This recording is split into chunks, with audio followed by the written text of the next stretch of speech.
Dynamic Success the Junior College. Enter to win. Masters in MPC and BPC. अस्सलाम वालेकुम नाज़रीन, आइए नज़र डालते हैं देश की राजधानी नई दिल्ली और उत्तर प्रदेश से खास खबरों पर।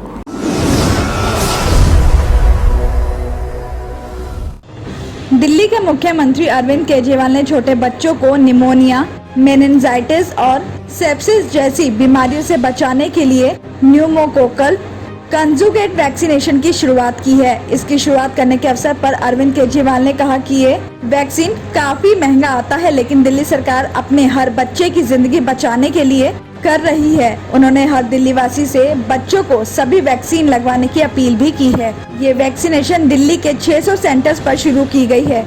एक वैक्सीन 1500 से 6000 रुपए के बीच आती है और एक बच्चे को 3 इंजेक्शन लगाए जाते हैं। मुख्यमंत्री अरविंद केजरीवाल ने गुरुवार को पश्चिम बिहार के पाली क्लिनिक पर न्यूमोकोकल कंजुगेट वैक्सीन यानी पीसीवी का शुभारंभ करते हुए कहा कि अभी स्कूल खोलने का कोई विचार नहीं है। जब तक वैक्सीनेशन की प्रक्रिया पूरी नहीं हो जाती है तब तक हम बच्चों के साथ कोई खतरा मोल नहीं ले सकते हैं। तो वहीं सत्येंद्र जैन ने कहा कि ये वैक्सीन बहुत महंगी है, जिसकी कीमत आमतौर पर एक प्राइवेट हॉस्पिटल में लगभग 1500 से 6000 रुपए में आती है। बच्चों को गंभीर बीमारियों और मौत के खतरे से बचाने के लिए दिल्ली सरकार 600 सेंटर्स पर फ्री में ये कार्यक्रम शुरू कर रही है। दिल्ली के हरिनगर इलाके में चालान करने पर एक युवक ने सिपाही के चेहरे पर ईंट मारकर घायल कर दिया। घटना को अंजाम देकर आरोपी मौके से फरार हो गया। बताया जा रहा है कि जनकपुरी सर्कल में सिपाही सतीश कुमार अपनी ड्यूटी कर रहे थे। बुधवार शाम जब वहाँ जाम लगा हुआ था तो सतीश दूसरे पुलिस कर्मियों के साथ वहाँ ट्रैफिक चला रहे थे और इसी दौरान डाबड़ी की तरफ से एक बाइक पर सवार 2 युवक आए, जिन दोनों ने हेलमेट नहीं पहन रखा था। जब सतीश ने बाइक रोकने का इशारा किया तब बाइक सवार लोगों ने तेज रफ्तार से वहां से भागने की कोशिश की और इस दौरान बाइक से एक राहगीर को टक्कर भी लग गई। टक्कर लगते ही बाइक अनबैलेंस होकर गिर गई और तभी युवकों के गिरते ही सिपाही वहां पहुंचा और दोनों को पकड़ लिया। सिपाही सतीश ने बाइक सवारों को बिना हेलमेट का चालान कर दिया और चालान करते ही बाइक चला रहा युवक सिपाही चालान करने पर उसे धमकी देने लगा, जिसके बाद वो वहां से चले गए। बताया जा रहा है कि करीब आधे घंटे के बाद वो शख्स दोबारा सिपाही सतीश के पास पहुंचा और धमकाने लगा।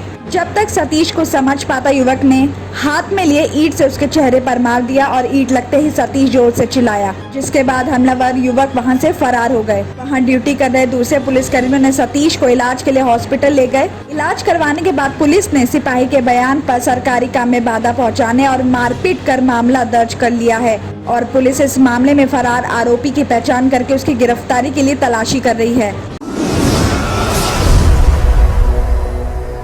क्राइम पेट्रोल सीरियल देखकर लूटपाट की वारदात करने वाले 3 बदमाशों को मैदानगढ़ी थाना पुलिस ने गिरफ्तार किया है। बताया जा रहा है कि मेडिकल स्टोर चलाने वाला नंदन कुमार 7-8 जुलाई की रात करीब 12:20 बजे अपने साले विष्णु कुमार के साथ मोटरसाइकिल से घर जा रहा था। जब वो सैनिक फॉर्म एरिया में पहुंचे तो मोटरसाइकिल पर सवार 3 बदमाशों ने पिस्टल दिखाकर उन्हें रोक लिया। बदमाशों ने उनसे 1.5 लाख रुपए, 2 सोने की चेन और मोबाइल फोन लूट कर ले गए, जिसके बाद मामला दर्ज करवाया गया और पुलिस की टीम ने सीसीटीवी फुटेज भी खंगाले और मेडिकल स्टोर के 6 कर्मचारियों से भी पूछताछ की गई, जिसके बाद पुलिस की टीम ने पहचान करके वासु, मोहम्मद समीर और ऋतिक अरोड़ा को गिरफ्तार कर लिया। तीनों की उम्र 21 से 22 साल के बीच बताई जा रही है और इनके कब्जे से लूटी गई रकम में से 40,000 रुपए, मोटरसाइकिल और खिलौना पिस्टल बरामद की गई है। आरोपियों ने पूछताछ में बताया कि उन्होंने देखा कि पीड़ित रात को दुकान की पूरे दिन की सेल के साथ देर रात को घर जाता है।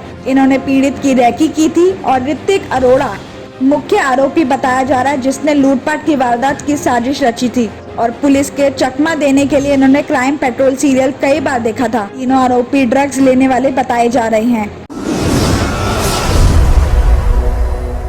दिल्ली के बच्चों को दिल्ली सरकार ने एक और तोहफा दिया है। उप मुख्यमंत्री मनीष सिसोदिया ने गुरुवार को ऐलान किया कि प्राइवेट स्कूल से दिल्ली के सरकारी स्कूलों में एडमिशन लेने के लिए स्टूडेंट्स को टीसी अवेलेबल नहीं होने पर एडमिशन देने से इनकार नहीं किया जा सकता है। मनीष सिसोदिया ने ऑनलाइन सम्मेलन में कहा है कि कई घर वाले मेरे पास आए हैं कि कई वजहों से अपने बच्चों को प्राइवेट स्कूल से निकालकर दिल्ली सरकार के स्कूल में एंट्री दिलाना चाहते हैं, लेकिन उनके पास मौजूदा स्कूल से मिली टीसी नहीं है। उन्होंने आगे कहा कि ये फैसला किया गया है कि टीसी अवेलेबल नहीं होने के चलते ऐसे किसी भी स्टूडेंट को एडमिशन देने से इनकार नहीं किया जाएगा।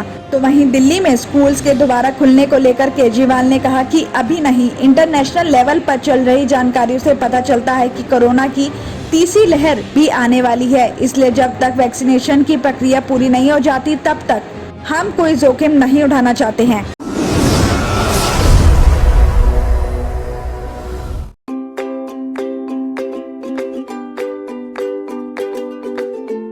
Every child's success story starts here, like a multifaceted diamond.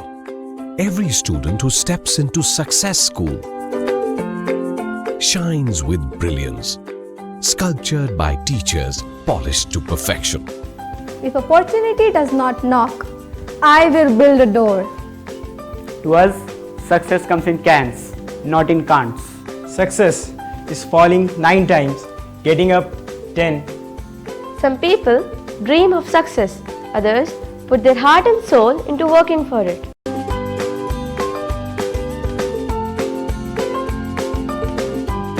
Success, finding oneself.